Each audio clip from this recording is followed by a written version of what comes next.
Hey, Mike, what do Kelly Slater and PT have in common? I don't know. They're both world champs? Nope, they both own Endless Summer box set. Oh my God, rad. You guys, you can get it too. The link's in the show notes.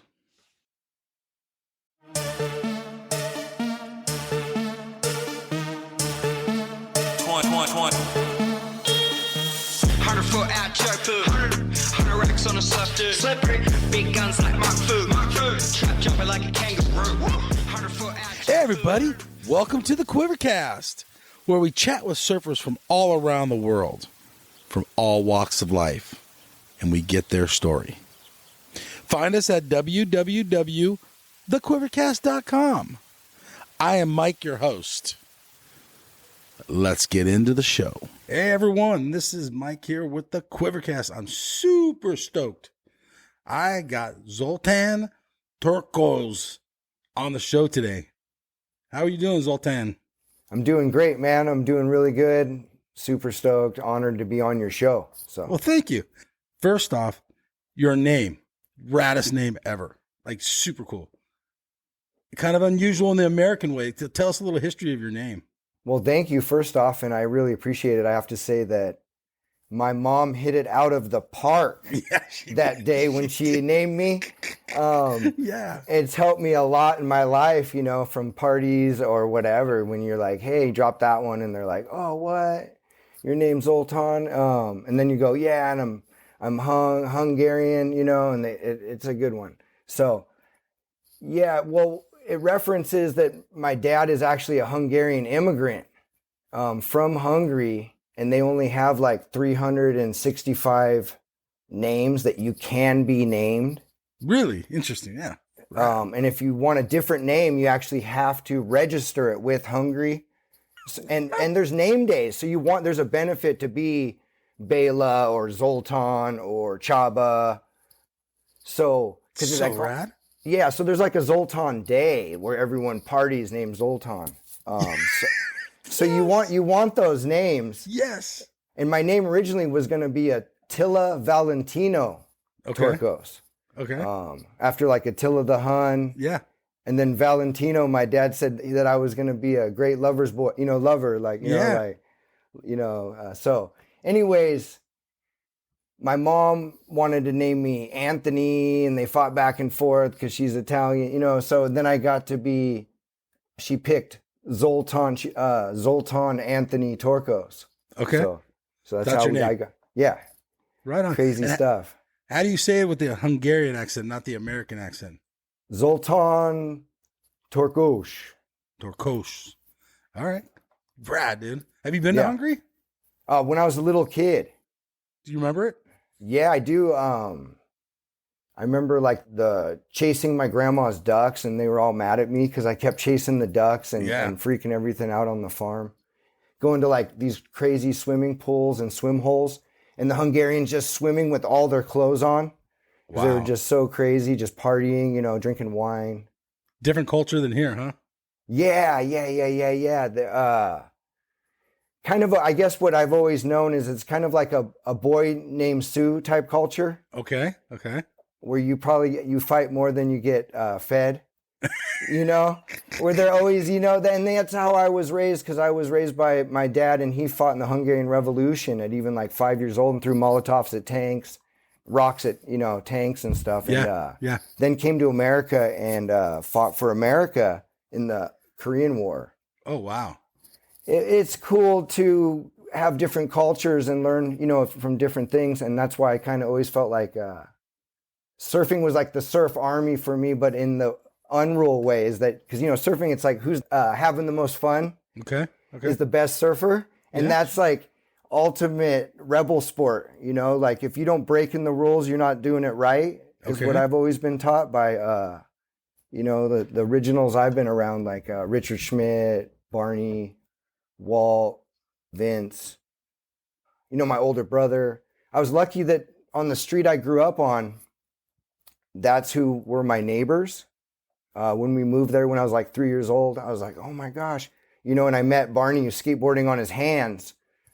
And he was like 10 years older than me, but he was skateboarding on his hands. And I was a little kid, I'm like 3, but I remember it to this day because the guy was skateboarding on his hands screaming, "I'm Sean Barney Barron." And he had a big red afro, like carrot top, screaming and jumping around like that. And then he used to jump roof to roof, like he's Spider-Man and pretend he's Spider-Man, and climb down chimneys and let all the neighborhood kids in, and then we'd thrash and play in these people's houses and stuff. It was just like right out of a movie, Santa Cruz at that time. Yeah, yeah. It was a great childhood. Man, there's so many ways we can splinter off here, but let's stick on that. You're West Side? Yeah. Well, but I was born on the Midtown. Okay, fair. So, and my brother was born in Mexico. Okay. My older brother. Yeah, but then I moved to the West Side, but I don't really care. Obviously I was raised around all those people, but more than anything, I like going everywhere and being cool with everyone. But it was hilarious. So then you were never one of those guys. Does it exist anymore? Does the East Side, West Side thing exist? It was full on when I was a kid and everything. But the thing is that I've always been a weird, like if everyone was a gang, I'm a one-man army. Okay. Like I want to be Rambo. I want to be that one dude standing up there with the flaming arrow while the bullets are flying by my face and I blow the fuck. You know what I mean? Yeah, that's right. I don't want to just sit around and just be. I never been quite a follower, and I've always been kind of chastised that I'm a little weird and strange. But that goes along with doing magic shows every weekend with my mom. Yes. You know what I mean? We do 4 a weekend. And we'll come back to that. Yeah. Anyways, but the magic's on the list, man. We were talking about that. But that just, it was just toning in with my, I guess, eccentricity as a child. Okay. All right. It kind of makes sense. It makes sense. I see what you're saying. So the West Side, East Side thing you weren't involved in, and you just surfed everywhere, right? Yeah, I've always surfed everywhere. And I always tried to, actually, this is my theory, is that I surf to get away from people. And that's what kind of has even pissed off, my friend Carl, who told me to do the kickflip, because I'll even go hike across a farm field, down a cliff in the middle of nowhere just to surf by myself, because that's why I surf. I surf to get away from people. I surf to get away from schools. I surf to get away from society, away from people telling me what to do. And nothing new for surfers. This goes back to Mickey Dora saying this stuff. Kind of a loner, not a loner, but tranquility maybe, or peace. Yeah, that's what we're all looking for. So to go surf in a pack of people, and steamers you're talking about, maybe. Yeah, that's the pack, right? That's the pack. Yeah. Well, and if you can, yeah, exactly. And but it's good because I did the first kickflip ever there, at least on video for me and everything. And that's a good place because it's like an arena. And it like Barney told me when I was a kid, is that's a special place and that can make things happen. Kevin Reed did the first air there in front of, I remember the story, and you know what I mean, from everyone, and is that he did the air right there in front of, I think, Vince and Joey Thomas. And I'm obviously leaving people out. Yeah, of course. But, blasted an air off the cliff and pulled it way before I was born. You know what I'm saying? But anyways, that's what influenced even me, is doing the kickflip, because having these guys doing tricks that no one's doing. And then I was on the air show tour when I was in my 20s and on the Vans air show tours, and I had pro sponsors, but that kind of died out. Sponsors died out, led to me going and, having a wife and kid doing butcher work in Safeway and places like, you know what I mean? So anyway. So let's go way back. Let's stick on that. You're a kid. You're seeing Barney around, right? All these guys full of personality, the guys of Santa Cruz. These guys are going to make big names for themselves. And they're not telling you to go paddle out with them. You're finding your own break, or how does that go? Was there no peer pressure? Well, at one point, because I surfed a lot when I was really little, and I got pretty good and everything with my brother, it got just super crazy going with, because my brother's 8 years older than me. Right, yeah. So when I was 7, he was a lot older than me. And That's going rad. with him and his friends, and I was the mascot. Yeah, of course. I was the one they were throwing off the cliff with no parachute, screaming parachute, you know what I mean? And screaming, come on, quit being a wimp, paddle out. And I'm just getting blown up, on beach break and all this stuff. So anyways, I got to a point where I was I never want to surf again. I wanted to play baseball, but my friend, I wanted to skateboard. And my brother was laughing. He was like, what? You never want to surf again? And I was like, no, all I want to do is skateboard. And my friend could skateboard the Snake at Derby already. And we were really little. And I started skateboarding a lot with him, doing some boogie board, just Grom stuff, playing baseball, hanging out. Kid. Yeah, because I was hanging out with, people 8 years older than me a lot. And it was kind of fun to go skateboard and just mess around, play baseball. At a certain point when I was like, I'd say about maybe 12 or 13, I was with my, family, and they found a kneeboard. Wow, okay. At Lover's Point in Monterey. Okay. Found a kneeboard on the beach. What happened is it ended up being the board that I started surfing again on, and my brother was laughing. And I think all that skateboarding in between led to the kickflip, and so much more. So it was kind of cool. And then Santa Cruz too, growing up in Santa Cruz, it's just huge surf culture, and it's been there for so long. But yet you guys are kind of segregated, There's not much groups of surfers until you get to like San Francisco, probably. I'm sure there's a few guys scattered around, but Santa Cruz is the surfing destination of Central California. Yeah. No, agreed. I mean, it's definitely is. And especially when I was a kid, the level of surfing was unbelievable. Yeah. And people were taking it serious as far as there was great filmers, Tony Roberts documenting it, people like that. And so what happened was the level as far as I don't know what was going on in the water, it was great. But there was that whole age group that was just on top of pushing the limits, and there wasn't just one doing it. It was everyone. So I go to the lane and it was like watching a surf movie. Yeah. And I get it. Like people don't realize what a great surfer Vince Collier was. And ripped. He was blasting airs on like 2-foot waves in front of me on his little fish. They're super thick, like little twin fin. Because he shaped my first board and it was a pintail twin fin. Really? And before that, my brother took Barney's old board and stripped it down and made me a pintail twin fin. And then Vince made me a pintail twinser. Okay. That's what it was. All right. And it was insane. And it had a bull on it. And I did my first air on it.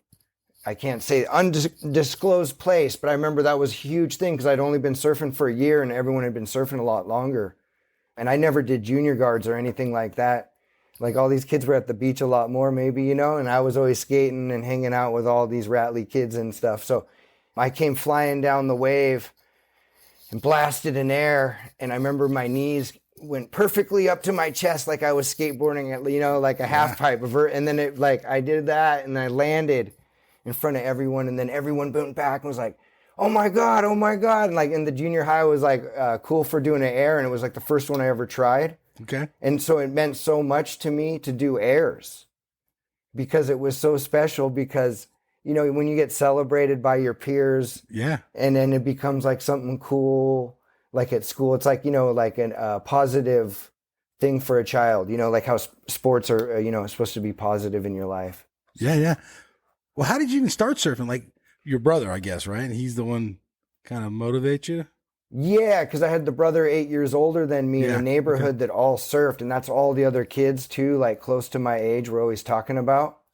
And I was on the big wheel with the pit bull, and I had the pit bull before anyone, because we didn't know, we got it at the flea market. We didn't even know we got a pit bull. Everyone's like, you have a pit bull.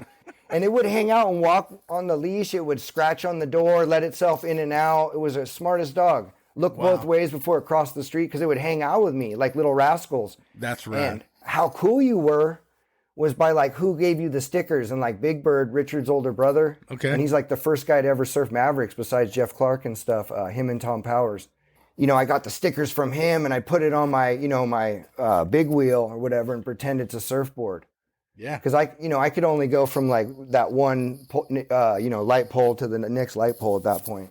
Yeah. So. You're regulated parents. You couldn't just go anywhere. Yeah, but it seems like you were getting pushed and you were in this environment that was blowing up, like top-notch surfers, world-class surfers. Yeah. And you're in the mix of that. That's rad. It was beyond cool. When I was a little kid, Martin Potter stayed across the street with Walt and won the Coldwater.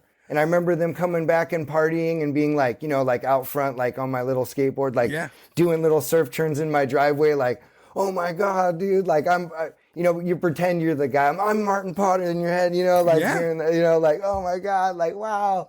That was cool. And it was the Pepsi O'Neill one or something trippy like that. I can't quite remember, but it was a big deal. I think he might have made the cover or something on that. I remember the picture of like our Potter surfing that.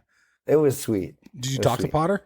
I remember them all out there and cheering, and I was always giving everyone cheers because I got like always the root, like woo Grom, like like it was cool. Or throwing out some stickers, and they were all everyone was stoked. I walked over and everyone, but it wasn't like I was all like, I never bothered anyone. Because when you live that close, it's like being the campground right over. Yeah. So it's like you see them a lot. Like that's why I never per se like surfed with them, because I'd see them after the surf session, and I would check the waves by coming out of my house, and if by whose car is gone, how good the waves are, or what spots. So I'd be like, oh, Barney's car is gone. Oh, okay, this spot's good. Or if Walt's car is gone, oh, okay, time to go to the lane. Oh, you know what I mean? So it was super sick. And if all the cars were gone, I knew I better just grab my stuff, get on my bike, and start pedaling as hard as I can. Okay, how far back did you live? A few, not a whole lot, like 4 or 5, 5 blocks back. But it was for some reason it was the Mecca, and I can't tell you why. All the pros lived on one block of the whole Santa Cruz and the circles, and we had our own little market, Santa Cruz Market, and we'd hang out there, like get all your after surf snacks, and everything. It was super. I mean, I can't explain it. Like everyone just kind of well, you'd always see people afterwards. Obviously, they're like either getting their Gatorades, their beers, their it's cool. It was a cool neighborhood for that reason. We had your little candy store and everything. So. Was there anybody else your age, or were you just the Grom with all the older kids? Oh, no, there was definitely. In fact, my age group was a bunch of super shredders. Okay. Who were you hanging out with and surfing with? Well, I was surfing a lot with, there was Joey Hudson, and his dad was the Hut Tuck and set the world record for the downhill skateboarding record. Oh, wow. I think he was the first Santa Cruz skateboard team rider. And so I had their dad's autograph on my wall when I was a kid, they came to the school. So it was cool, a lot of inspiration. That was just one kid. I could go on and on. I mean, I don't know where we would go on and on. I could do a million explanations of these top characters because it was that cool. That was at that time you couldn't turn your back without running into a top athlete. And then the street I lived on, the kid next door, the parents woke up to him playing the piano when he was 3. Wow. And playing some Mozart song or something heavy. And he ended up being on Star Search when we were little kids. And he was only a few years older than me and has a top act in Las Vegas at the Palms. So it was kind of crazy neighborhood. And the other neighbor won 11 million. The neighbors across the street won the lottery. On the lottery? Oh, shit. Yeah. And Richard was winning all the big wave stuff when I was a little kid. He was basically not even real. To us. Because even though he lived there, we would see him, in between winning Sunset Beach. And it was a big, coolest thing ever. And he'd give us surf stickers when he'd come back from the Huntington contest. Yeah. The U.S. Open. I remember, and it was how cool you were in the neighborhood was who you got your stickers from. It was super sick. It was super cool. Cool time. The skateboard industry was doing well there with Santa Cruz.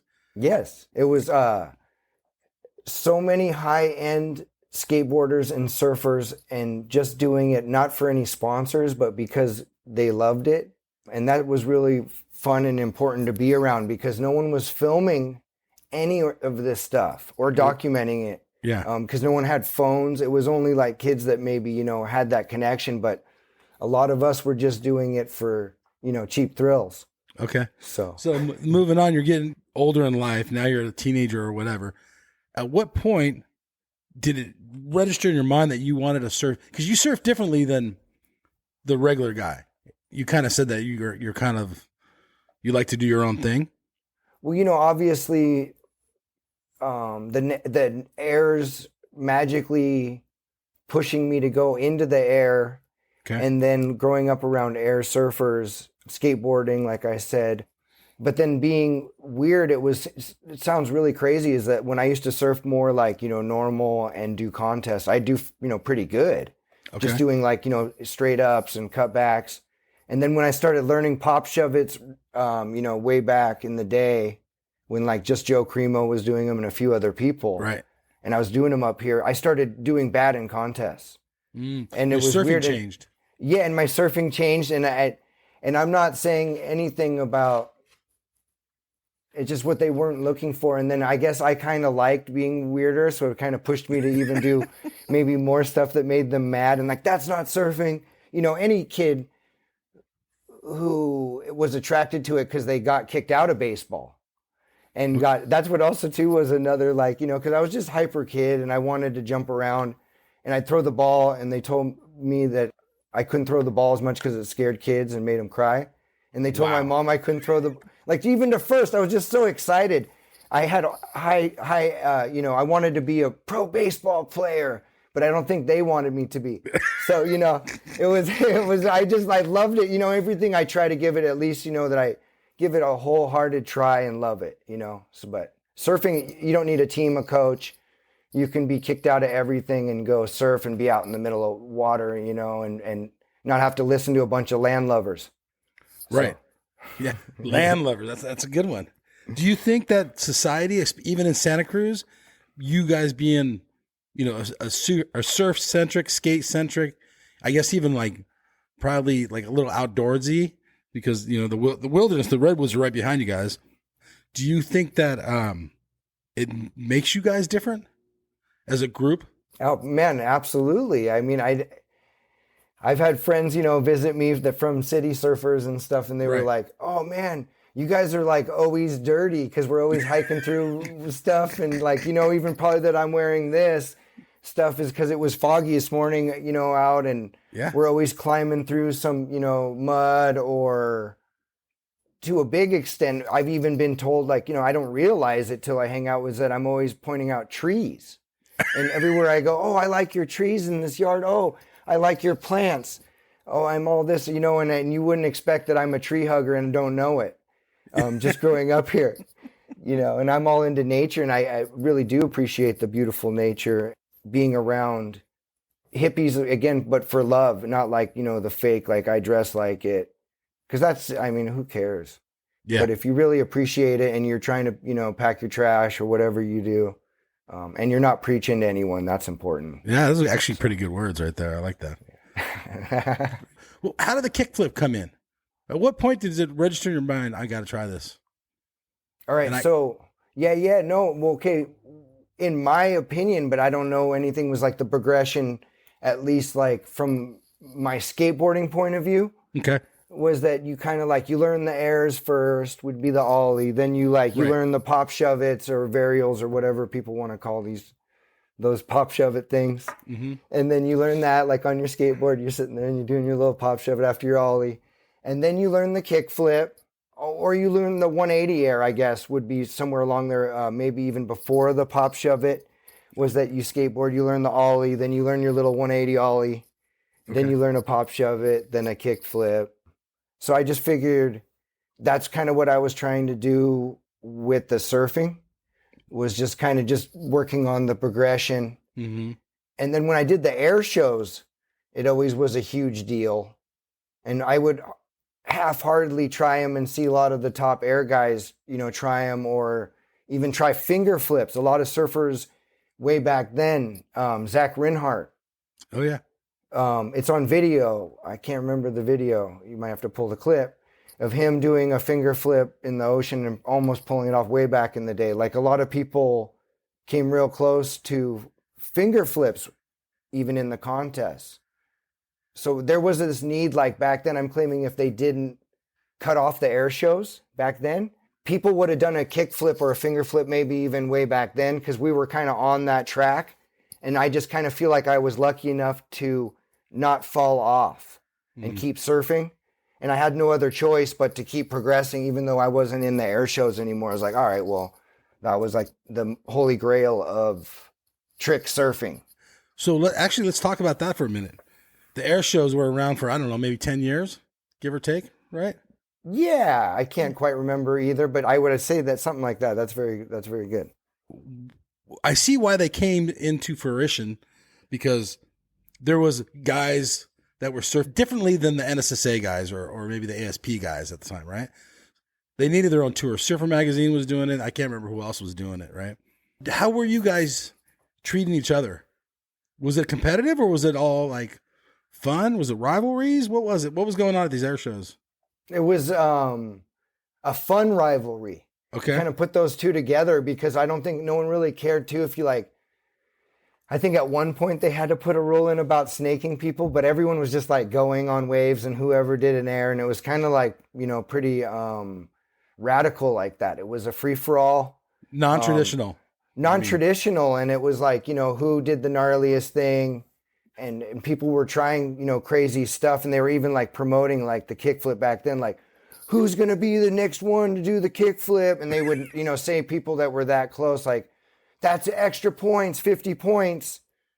So, you know, it was kind of sweet. And then it was real special. I think that, like I said, so many people, and that was when Aaron McGorkin did the flip, you know, like in the, you know, not in the contest, but then I'm sure he's done them in the contest because that was the air show.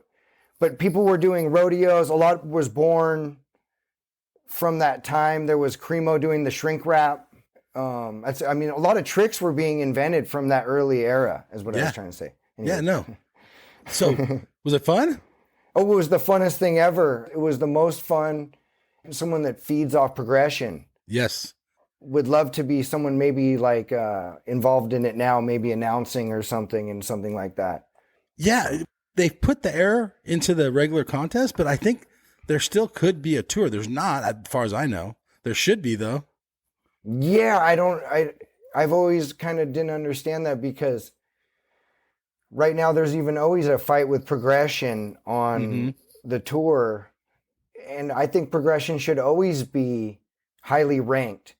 Because like in skateboarding, say if someone does the new trick, all right, now everyone's got to do it. And they're that guy celebrated, whoever does like the gnarliest new trick. It's not even who wins contests, because that's not even like, you know, skateboarding's, you know, born from doing the wrong things, you know, like, so to be like, you know, surfing, not understand that. And where they're actually, you know, their father, you know, we invented skateboarding, surfers, and we kind of lost track. And original surfers were the most rebels.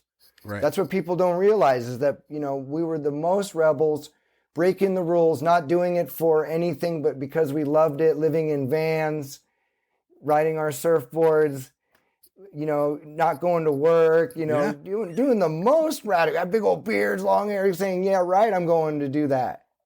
So not listening is where we learned. Yeah. That's what our forefathers taught us about surfing. Yeah. I think it just happens natural, too. There's guys that in their 60s that never had a real job. It's and that's good and bad, I'm sure. But I mean, you know, you got to realize that there's worser things. That's what I was laughing. Me and my friends, we were all like we don't like to burn people. And we were thinking about, oh, it's bad. We feel bad when we burn someone. I was thinking, gosh, what if that's like your bad thing in life? Like there's people really doing bad things, doing harm to people. And if that's our bad thing that we, you know, went surfing a lot and maybe felt bad for burning someone, like, I mean, there could be worse. Okay. There could be a worser hand in the world. I got to talk about that for a minute. I have to. Okay, so someone's going down the line. At what point does it register, I got to take off in front of this guy or gal, whoever it is? Oh, man. You got to make sure. I mean, if you burn a gal or a grom, you look extra bad because that's like chivalry. Like, you can't do that. Right there, you feel horrible because you're trying to cheer them on because you know how hard it is for people to get waves. And then if they get a wave, you're like, oh, my God, because, you know, I teach beginners. So I know how excited they are just to ride a little wave. You're like in the white water. So, if you know, I don't like to burn people, but if they're not going to make it. Yes. Okay. That's not burning them, though. No, because and that has I have messed up. And then I feel bad, you know, and I can't say that when I was young and it was a whole different lineup. Yes. It was a dog eat dog world. Yes. Growing up where I did. And that's what I mean. I'm not trying to, you know, say anything because I'm not here to prove what's right or wrong, but I've seen both sides of the lineup and either you evolve or you get left behind. Okay. And I found that with everything I've done in life is that either I'm going to keep evolving or get left behind and get called a dinosaur and whatever it is. Oh, you're still doing that? Even though I grew up in the heart of it. Yeah. But in a time when you had to kick water in people's faces and paddle at the lane, whatever it is, you know, it's just how the waves worked. But now it's good. And because, you know, kids want to surf, but then it's not good when people don't want to hold on to their board and tell you that it's the board's fault. Oh, I have a new board. I'm sorry. I can hit people with it. And then if they're hitting little kids and ladies, it's like, come on, man. Like, so, you know, it's a weird world out there. Too much gray. So in Santa Cruz, I mean, I'm sure there's more outsiders now, but back in, let's say, your heyday, basically everyone's surfing. I'm sure the lane or even Pleasure Point or whatever, these guys all live in this area. You have to see these guys regular and gals. Yes. Outsiders are probably screwed. You guys are probably burning every outsider there was, even if they can rip. Oh, well, it was even if they knew you and you'd be already hearing their heckling of your nicknames just climbing down the cliff. You know what I mean? And there was a point where that's funny. Everyone surfed in the neighborhood and it was different. It was a smaller town. Yes. Everyone knew each other and the way the wave was set up, you know, and there'd be Groms throwing rocks off the cliff, rib bones, eating ribs and throwing them at, you know, people. Like everything was going on when I was a kid. Yeah.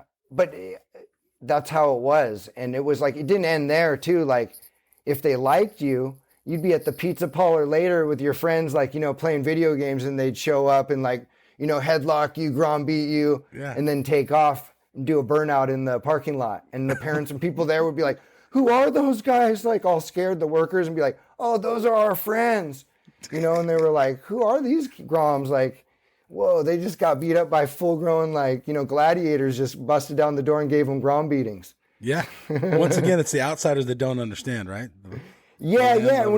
If you didn't get that you didn't like you. You weren't in. Yeah. And, you know, that was part of it was like, you know, when you, like, Vince was really nice to me and I always, and I brought him a bag of change for my first surfboard as a Grom. Like, here, I want to buy a surfboard. And he was so cool to me and not mean. And I didn't even know he was gnarly or anything because he was always nice to me. Yeah. And he was super rad. And he started laughing. How gnarly. It was cool. It was a cool neighborhood. And I didn't realize how gnarly everyone was. Okay. And how a lot of them were like war vets or this. And it was a real safe neighborhood. That's why you hear stories of me playing like, oh, it was cool because everyone kept an eye on me. Yeah. You know, if you wanted to have a street fight, they're like, you can do it, you know, in our yard so we can watch. You know, and then it wouldn't get weird. You know, no one was using weapons. We were just little kids out there kicking each other, punching each other, and then we're best friends. Yeah. You know, so. Wow. Different world than today. Yeah. Different world completely. So it's hard to even judge it on now. And then if you are like, oh, well, I grew up when it was like this. Well, it's not. And you can either be mad all the time or just celebrate a new era, you know, of new things. Okay. So you have kids? Yeah. How many kids you got? I got 2 daughters. Okay. 11 years old and 14 years old. Wow. How different is their childhood from yours? Oh, way different. Because I was raised with very eccentric parents. You know, my dad was right from another country. Yeah. He grew up, you know, with Stalinism and, you know, all kinds of crazy stuff. And that he was really like, you know, hard up for food and would have to chase rabbits in the snowbanks with a stick and a starving dog and then throw the stick and, you know, trip the rabbit up and then run up and grab the rabbit and, you know, from the dog and, you know, fight the dog for the rabbit and then eat the rabbit with, you know, like he grew up just, you know, like doing such wild things. And then that was kind of bred into me. Mm-hmm. I think in some ways having that as a child, you know, like learning a lot.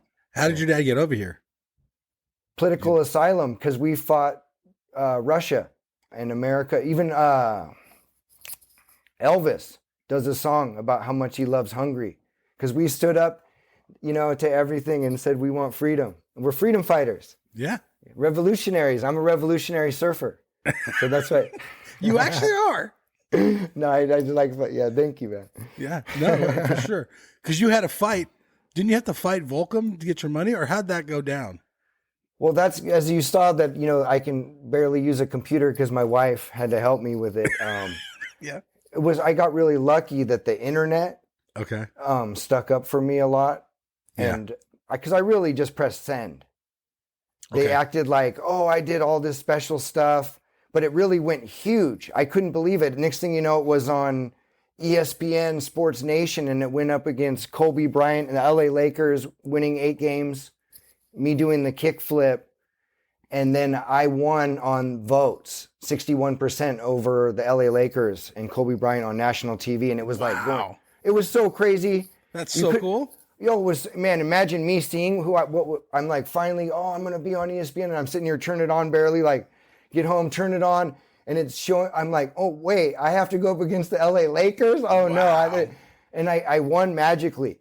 And then the clip was going huge. Like I said, I didn't know it was on news. They're calling me up like, oh, come on. Like my phone was ringing. It was truly a magical moment, especially doing it for my friend Carl, because his last day on earth was like, do the kickflip. It's going to change your life. Like, because I was like, at a butcher shop, wasting my life away, trying so hard, getting nowhere. And then I tried the kickflip, like I said, in front of him, like jokingly.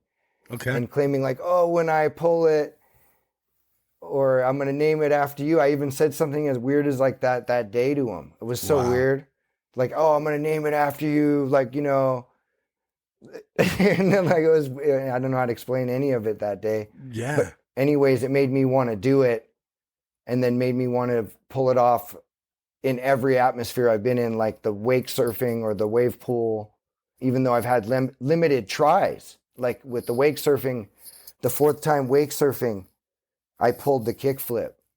And that can be found on your Instagram too, right? Yeah, I got to repost that one because it happened 9 years ago. Sick. Yeah. Thank you. And then the one I did backside, first one, was last October in front of DJ James and Crowd Control, Brett.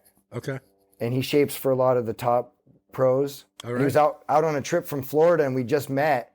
Went on the boat. I drove 2.5 hours to get on the boat. Yeah. We only had like 20 minutes. And I was like, man, because you have to watch everyone else ride. Okay. And I was like, oh man, I have to make this happen. And literally we were driving back to the end of the day, bro. That was my last run. Okay. And I was like, oh, I have to do it for Carl. Like I was like, looked up to the, the stars, like even though there wasn't so, looked up to the sky like, oh, please, let me do this for all my friends. Wow. And then it happened. And then he stopped the boat, jumped out, and we're like, Carl. Because in the first one, that's so cool. I was screaming his name too, because he inspired me to do it, Carl Reimer. And it was magical. You want to tell us a little bit about Carl and your guys' friendship? Absolutely, man. Yeah. Tell us about Carl. Absolutely. Well, I met him through another older neighborhood kid who told me, hey, you got to meet this Grom. He's gnarly. He's super gnarly.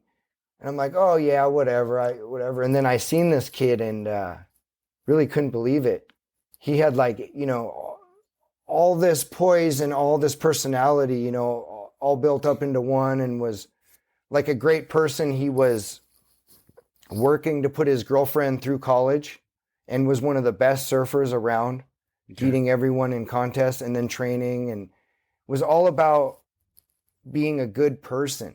And even though I was older, because I was always, like I was raised by the, the Motley Crue. And I was like, oh yeah, we could always do like, crazy stuff. Because like I remember even when we were little kids, like Barney and me, like Barney was like, oh, thought it was okay to drop nails on other kids because he didn't think it would hurt them. And me and him, even though he was older, and like, Carl was the kind of kid that was like, what are you guys doing? You guys are, can't be doing that. And it wasn't because we're mean. We're just, oh, dude. Yeah. Just wild. So. Yeah. So. Great kid. Great person. So you guys had your last surf and then like. Oh, yeah. So. What happened to Carl? We split ways. We went surfing, and he said that, he always believed in me, and I should, go and be a, do the kick flip, be a pro surfer, all this, crazy stuff. And I was like, oh, my style's number 2. I can't be number 1. I don't want to be involved in this stuff. then I obviously left because I had to go back to my baby and my wife and get ready for work because I worked on the night crew in the butcher shop. I was batting cleanup. Yeah. So I had to go clean the butcher shop every day. So I was like, oh, okay, well, I got to go. We surfed. We had a great time. Okay, easy. I have to do the kickflip kind of thing, Yeah. Kind of wrote him off styles number 2, just the biggest write-offs for it. Wrote off, whatever, went. And then later that next day, nothing, even texted him because he worked at a surf shop. Oh, hey, can you get me a traction? Even like at 10:30 at night, and didn't realize, and he was leaving a party at this complex, and he left the party and they thought he was someone else. And the guy was hidden in the bushes and came up and shot him. And the other kid ran as hard as he could. And that kid was the kid driving me on the day when I did the last wake surfing kickflip. Wow. Because I had a lot of inspiration just talking in the car for 2.5 hours about everything. That's why I probably pulled it my one time in like three years wake surfing. Wow. So they shot him and I thought he was okay. Because last I heard was that they were going to take him and, just through the grapevine, he was going to be okay. And so I'm working the next day and I saw this local guy and he goes, oh, I can barely talk about this part, but. Yeah, I'm sorry, dude. No. But it's real. Okay. I'm not against talking about it. I'm just explaining myself. Yeah.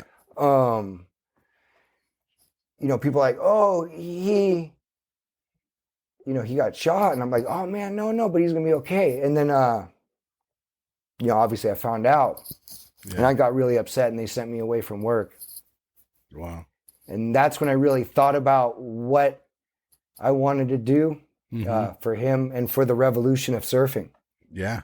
So when Volcom even said, oh, you're not going to get the money, I said, that's fine. Because I did it for my friend and to revolutionize surfing. Yeah. That's cool. That's my story. Thank you, sir. Thank you. Yeah. Thank no, you. I love that. Yeah. It's just, I know it's hard for you and I didn't want to stir any emotions. I apologize. No. And I'm one of those people, like I said, I don't want to dodge from it because it's real. And I feel like you should feel your emotions in life. Yeah. And that's what made me go do something positive, because obviously that takes you to a bad place. But my friend was such a good person that he wouldn't want you to do something bad. So yeah. That's important. Yeah, it's important. And he's kind of your motivation too. Like it sounds like he was pushing you. Yeah. Because everyone has, obviously you're like, oh, instead of doing something really horrible, I want to honor him through something That's positive. right. Yeah, so, you're honoring him. Yeah. Cool. And I'm glad you got the money. You well deserved. You did thank you. Shit. Yeah, you did that shit.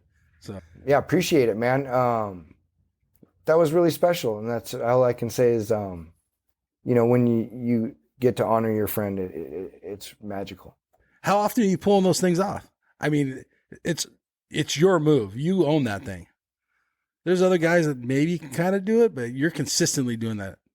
Yeah, I'd say I can, when the waves are good and I have a board, I haven't broke a board and I'm like getting to use the same board again and again. Okay. And the waves are good. I can usually pull 1 a session at least. Sometimes I can pull 3 a session. I have pulled 2 on one wave, 3 times on video, and 1 time with a guy with a GoPro behind me. Wow. Yeah. So, when you get on a roll, and then also too, the waves are, and maybe I have, more time to surf, teaching less lessons, but whatever it is, there's also too, like sometimes you'll get a magic board and you'll be pulling all the time and then you snap that board, or mess it all up. Okay. And then you maybe don't get the same board because you have different shapers, right. And you switch in between shapers. No 2 boards are ever the same, no matter what. Yeah. So, and unfortunately I'm not, don't have endless boards. So sometimes that can be like a problem too. Like you're just snapping your favorite boards and you're like, oh, I just want to surf this. Cause just doing surfing, it's not like I want everyone to watch it, but just doing a rad cutback feels so good on a nice board. Yeah. It just feels great. It feels great. My question, actually, I had this written down is what's your dimensions on your board? Are you riding a traditional short board? Yeah. So this is a great question. On the board that I just did the last wake surfing kickflip, backside. That's the same board that I've done kick flips at the best spots in Santa Cruz, you know what I mean, on video. Yeah. And it's like a 5.9, Oh, I want to say. Okay. It has those cool cutout rails, you know, those ones that have the little carve rail in them. Okay. So it was pretty cool. How wide is it? God, I don't have the dimension on that. Okay. It- Are you like, is it thinner? Is it like more like, is it like 18 and something or 19 or is it like, you don't know, you know. Yeah, because when I've kickflip foam boards, and They're like even wider. like wave storms, Yeah. it really doesn't. That seems impossible, by the way. But okay. Oh man, just the wave. If you need a good wave for the wave storm, bro. No, if you get a good enough wave, because it's a big board. I've kickflip longboards, and What the heck? so it depends on, I guess, the wave too. Yeah, how steep it is, maybe? Or Yeah, absolutely. And like the velocity of like anything, like when you're flying down the street on a skateboard and you're going to jump over something, you need that much speed yes. to kickflip a big board. And I think that's why the kickflip on a surfboard is even different than a skateboard, Oh, yeah. It's 100%. because they have like trucks and we have, fins. Yeah. It's also a lot bigger board. So you have to be more of like a caveman, maybe more, or like, put more into it, like a football player, Okay. I guess. Would Yeah, be. yeah, 100%. Do you have like a certain shaper, one guy you're dealing with, or are you getting different boards from different shapers? Well, one of the people that have been helping the surfing revolution, like, is Rooster Brand Okay. from Australia. Oh, wow. Cool. And he's been shaping boards forever for all kinds of people. And he's like a big time glasser. And I met him when he lived in San Clemente. And then also Crowd Control that was on the boat that day. He Yes. just sent me 2 new boards. Oh, awesome. Yeah. And I've got one other board from Solid. So, and that's like a hemp board. So, Okay. it's just like I'm trying to, they're just nice enough to give me boards. And now I'm looking for a wake surf board, because both wake surf first that I ever did, like the first wake surfing kickflip I did 9 years ago, frontside. Yep. I used my 6'1". Okay. And it was in Las Vegas. I got off the plane with a surfboard in my hands and went to Lake Mead, because they were like, and at the time the boards just were weird that they gave me. But I bet if I had like a real wake surfboard and like chances behind the boat, like a boat sponsor or like a wake surfboard sponsor that took me on the boat, whatever, I feel like I could progress a lot. It's like, getting to use the pitching machine and pitch as many times. You can do it over and over. Endless wave. It's super cool. And my wife likes it so much, and my daughters, because like they think of surfing as I leave them on a cold beach and paddle away. Yeah. And this one, they're on the boat. Yeah, they're involved. Yeah, everyone's involved, and they get a churn real easy, and everyone can be like, wearing a minimal wetsuit if you are. Right. It's not like all this hectic stuff, because where I live can Cold. be cold and gnarly. Effing and like, cold, dude. It's so cold. you gotta love it. You have to love it and like really want it, and like escaping from something. Like I said, like like teachers yelling at you, or don't have dying to do a sport, but there's no other sport you can do. It's like surfing's a great sport like that. It's like punk rock music. You don't even have to be able to play the instrument to have a band. I don't know about that, but okay. Yeah, Maybe that's how it started. I like that, anything like that where it's not put into a rule book. Yeah, is what I'm saying. There are rule books in surfing, but you're breaking them and you're doing good. And someone needs to progress it, and you're one of the guys that are doing that. So that's rad. Oh, thank you. Yeah, I was really lucky. This kid told me this crazy stuff, like, oh man, I really loved the kickflip. And I was thinking, he's not a kid. Like, he's like, oh, as a kid, I loved the kickflip. And he was like, well, I was 12 years old when you did the kickflip. And then I wasn't realizing, like, and this kid's like 24. I did the kickflip like 20, you know what I mean? Yeah. Or something You crazy. do It the was math. like, yeah. I was like, wow, like, it's cool because these people are actually born or grew up with the kickflip. So for them, anything's possible. Yeah. And where the magazines all hated on me. Not in a weird way, like as far as, well, in a weird way, they said, no one's going to love the kickflips. You're crazy. Don't try them. Mm-hmm. Don't do this. And then I see the kid. I was like, no, the kids. I was even thinking, well, your kids or your grandkids are going to love it, and they're going to do stuff I'm not doing. Right. Skateboarding kickflip is a 12-year-old's trick, if not Right. younger. And one day the surfing one will be the same thing. And people are crazy, just like airs. You see 8-year-olds doing crazy airs in surfing, in wave pools. And so you understand kids are phenomenal. Yes. But they're the future. I have kids. I know about it. Okay. Actually, let me ask you a question since you have kids in that age bracket you're talking about. Yes. Do you think kids are starting too early nowadays that they're losing the love for it by the time they're a teenager or something? It becomes baseball. Baseball is not the same as surfing. When you grew up surfing, you were with these outcasts of all ages in this environment, this raw, especially in Santa Cruz, so cold and kelp and just you got to walk down this cliff and you don't even know if you're going to make it back up. And baseball, you got all these adults kind of watching these kids, and you're in this bubble you can't leave. Are kids, I get it, surfing too soon and maybe losing the love of surfing? Well, I think where it goes wrong is that if you're teaching a kid to surf because they should be a pro surfer, that's what I mean, or be even good at it.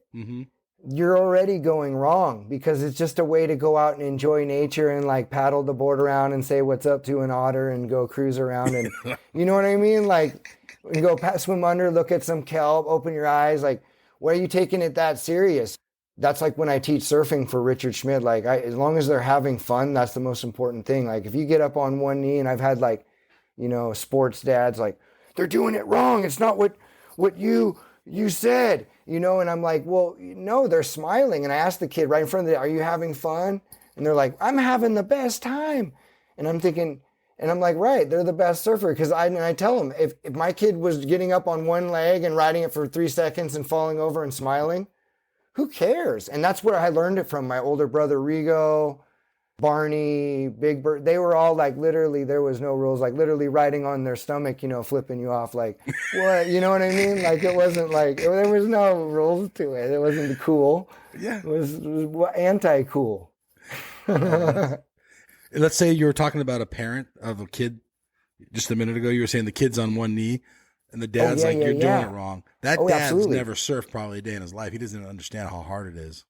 Well, yeah, and he was barely getting up, and then he wanted to be all mad at his kid, and I didn't, exactly. He was a sports dad. That's why I was saying he didn't come from surfing. Right. When you've surfed, it's different. Like, we are different. We get beat up by the ocean, and then we have extreme compassion, too, I think, that is abnormal, because anytime the ocean has humbled you so much through your life, you've learned to have a great sense of humor and then have a lot of compassion for people, like beginners, or people are going to make mistakes in life. Of course. But if you redeem yourself and say sorry or whatever, but you got to be room to, learn in life and look stupid and be free. And that's important for people to remember that with themselves and children or whoever. Actually, I need to ask you one more question. We're going way back from like 15 minutes ago. About you saying you burn people sometimes, you and your friend. Do you make eye contact with them before? Oh, when I burn my friends? Yeah. Oh, yeah. No, they know you're going. Well, that's why even like when my friend filmed the kickflip, they could film me and I'd surf in front of him and do the kickflip is because I used to burn him all the time when we were kids. And so it was an easy win for me and him. He was like, oh, dude, we grew up and always burning. But I also helped him get his first wetsuit so he could surf with me, and hooked him up with his first board. But there was always like that hazing. Yes, and the hazing, There was also, that was involved with friendship, because if you didn't get hazed, like I said, they didn't like you. Yeah. And that was a way of showing friendship at that time. Yeah. In that era was people weren't like, oh, it was like, they punch you in the arm, and if you don't cry, you're tough enough to be their friend. Okay. The lane today, is it as aggressive as it was 20 years ago? But in its own way. It's funny is that the ocean doesn't change. Okay. It just finds its own way to adapt to be scary. And now it's scary because people don't paddle into the whitewater. They paddle into your face of the wave. Yeah, that makes no sense. Okay, yeah. So you're trying to surf or do a kick flip, and maybe you or someone like me that maybe has a limited time to do these things, and you're like, oh man, like the dude's in your way. Yeah, every wave. And I can't say anything, but now I'm trying to like, I've kickflipped a few people, kickflipped over two people. Even one of them was my friend and another guy. He was a boogie boarder.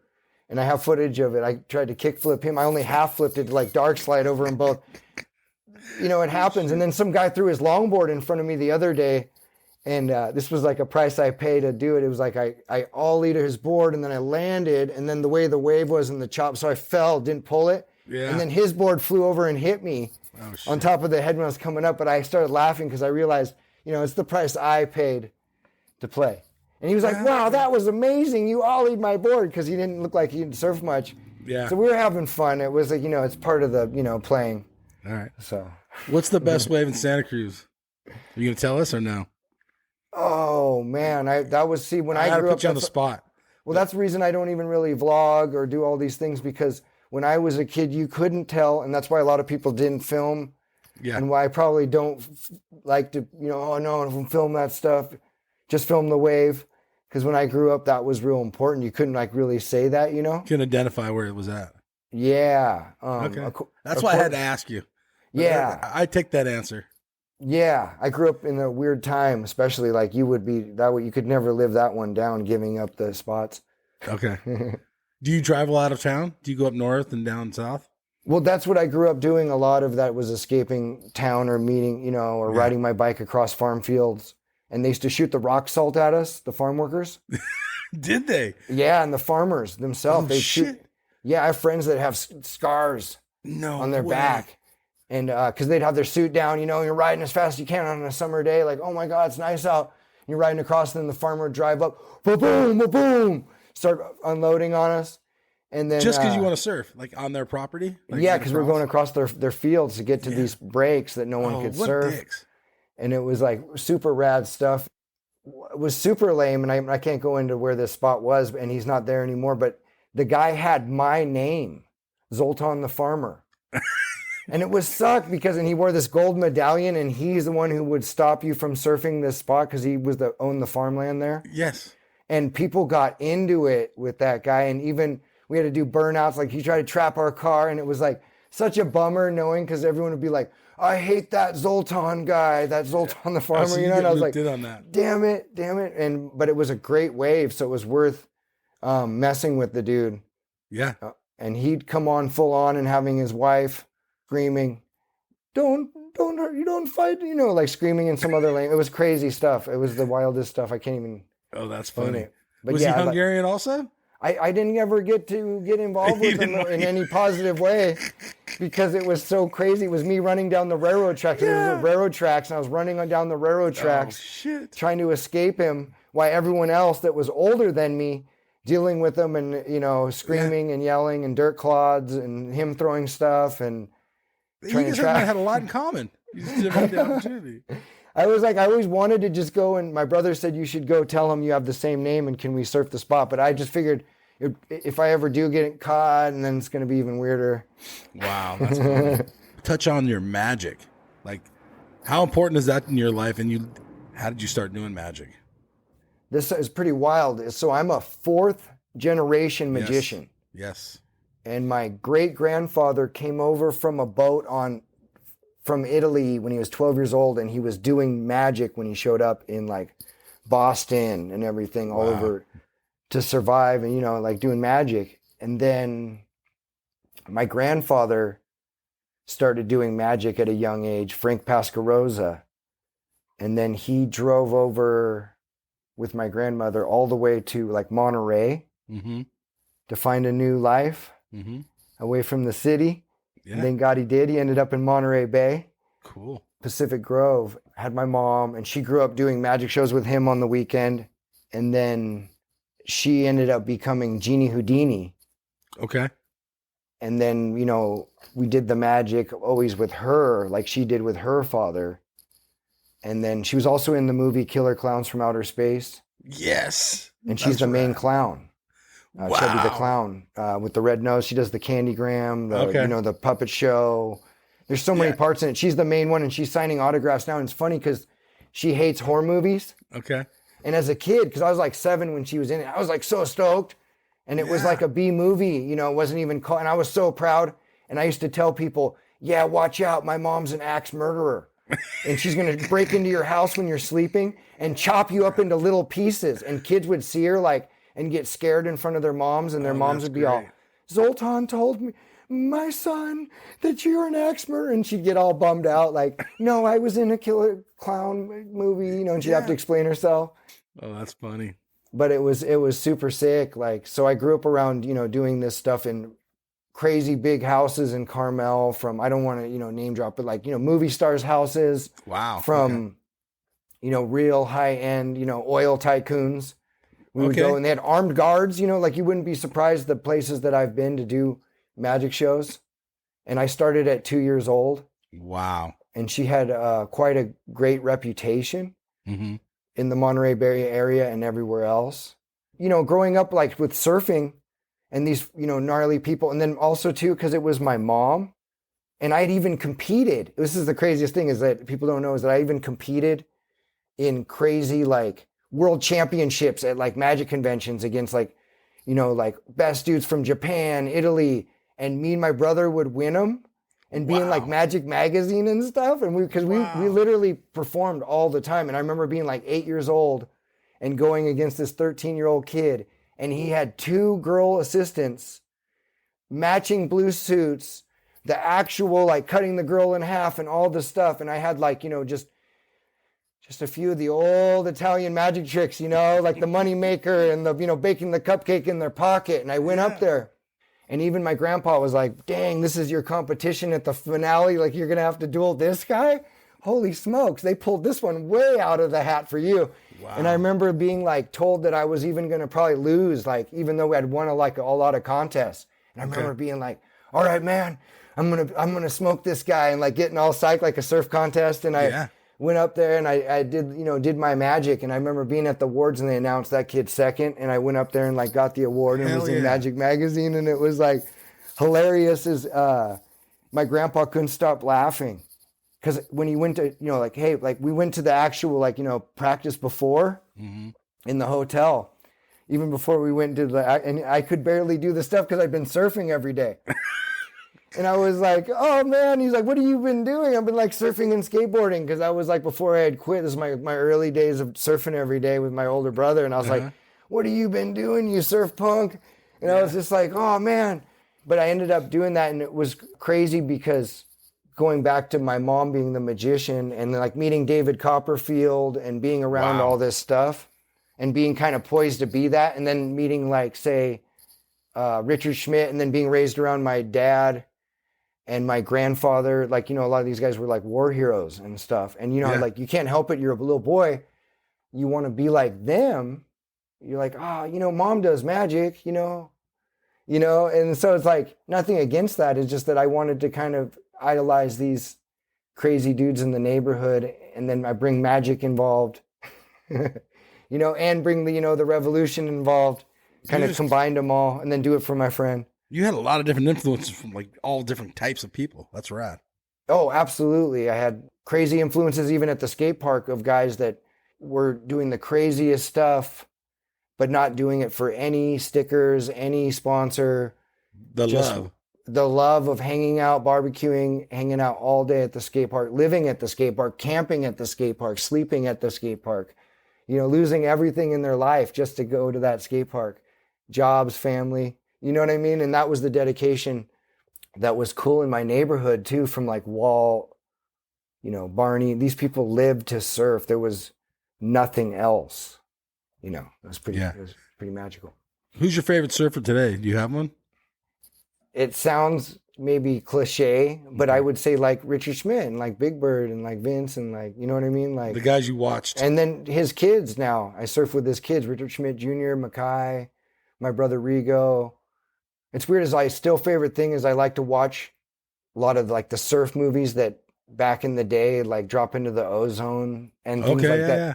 Ones that are like, you know, Session Impossible, because Barney showed that to me when down, you know, like when I was a little kid, like ones that I couldn't even, you know, like maybe have as a kid. Yeah. But like the older surf kid would put it in and be like, watch this, I'm in a surf movie. And you're like, oh my God, what what is this even? Yeah. Like, wow, this is real? Like, you're real like that? Dang, bro, you're the man.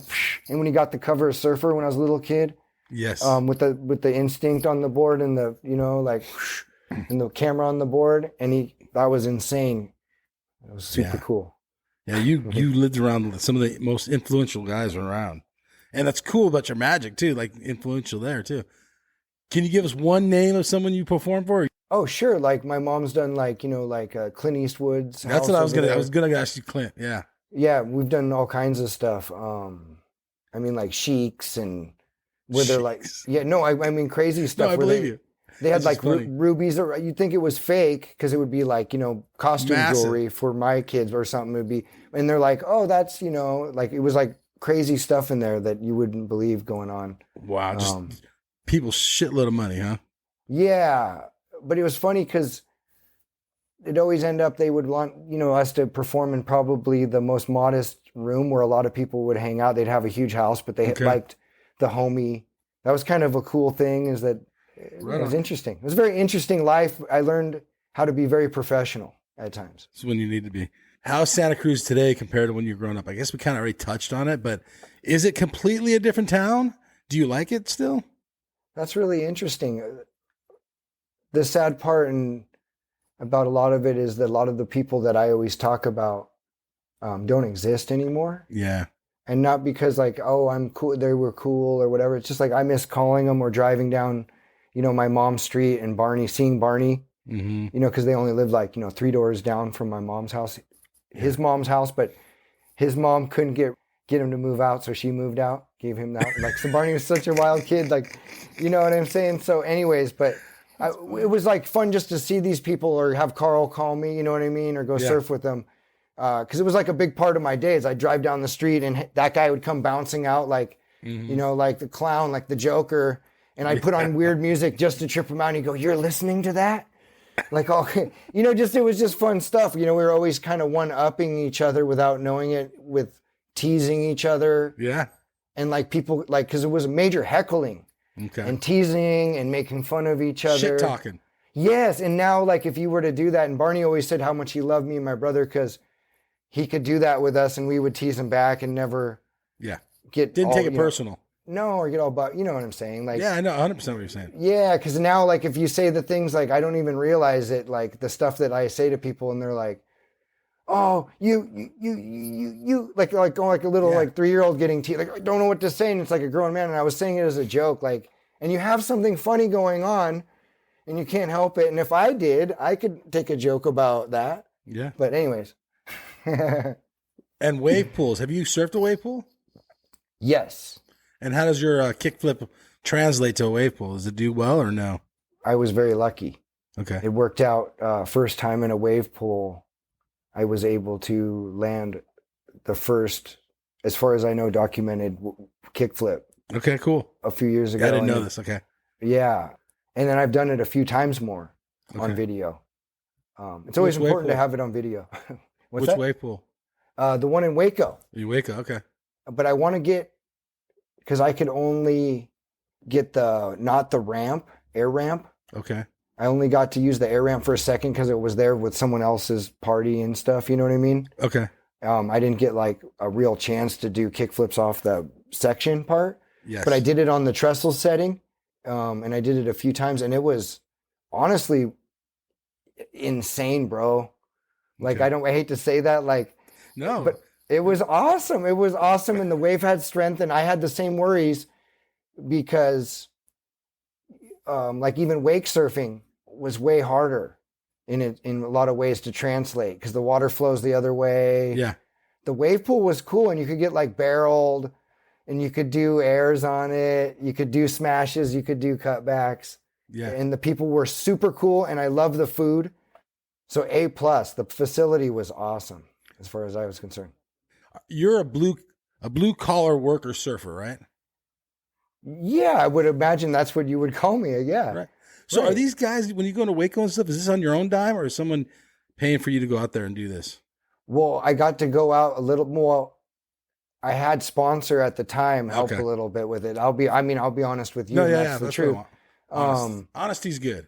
Yeah, and that's why I did it. And I would think these guys that some of these companies that have big money that are having these surf parties should be inviting you. I think the things you could do would blow their minds.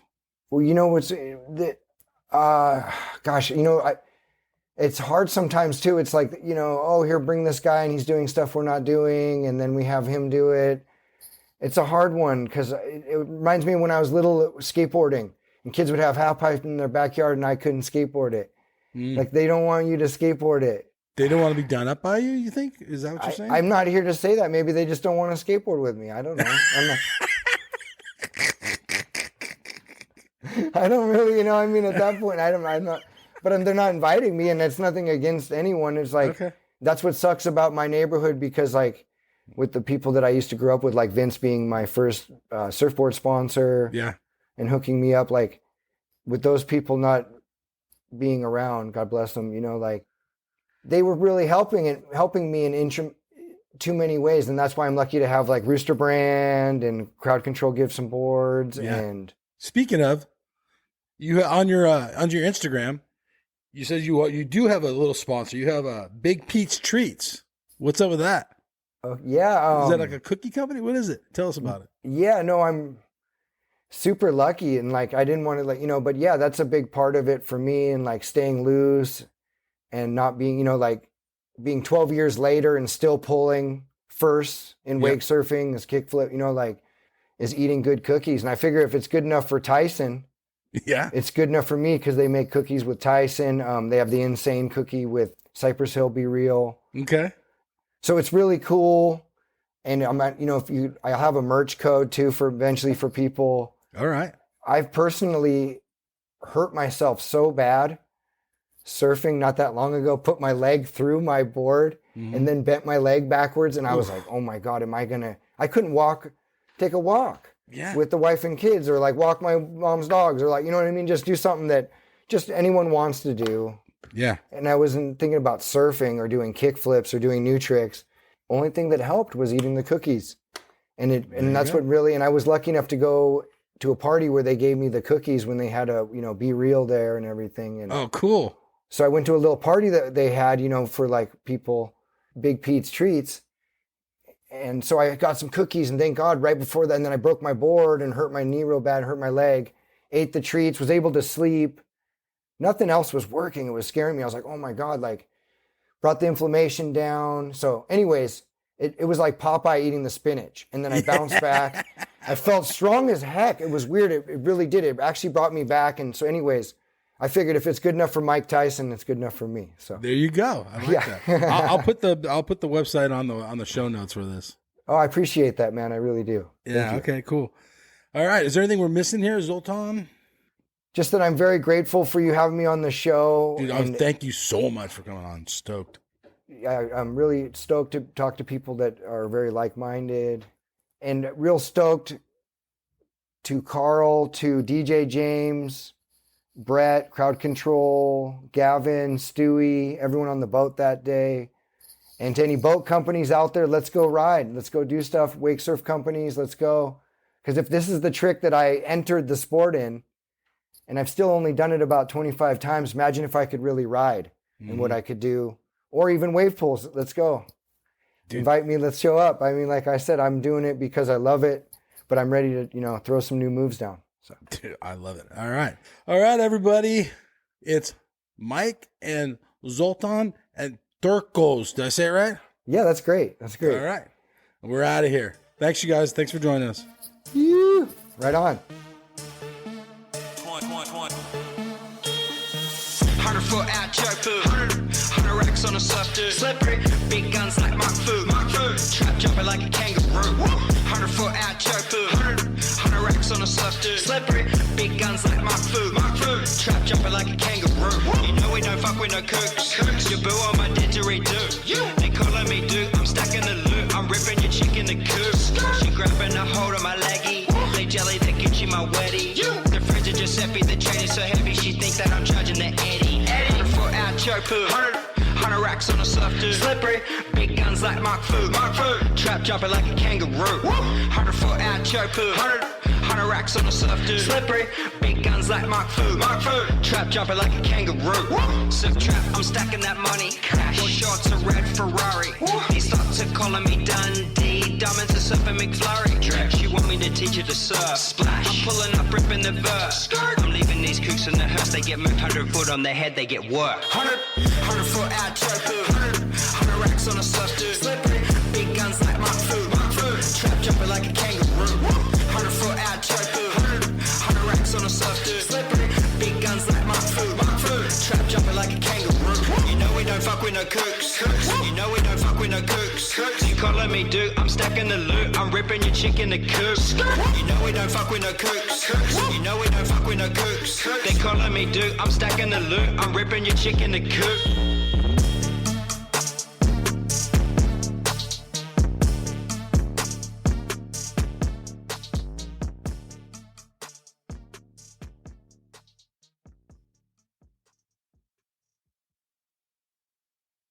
Hey, you guys, Endless Summer box set. This thing is legit. It's authentic, numbered certificate in it. It has a 5-frame film strip from the original print. You will literally own a piece of history. It has a specially minted bronze medallion. Dude, that thing's sick. Okay, there's so much more here. Go to the show notes. There's a link on there. Go check this piece of history out. This thing's rad. Seriously. Smithsonian American History Museum has it. It took 4 years of research with 3.5 in production, all hand assembled. This thing's rad. So much to this awesome box set. Remastered DVD, sharper images than the original film, but dude, this thing's so sick. Link in the show notes.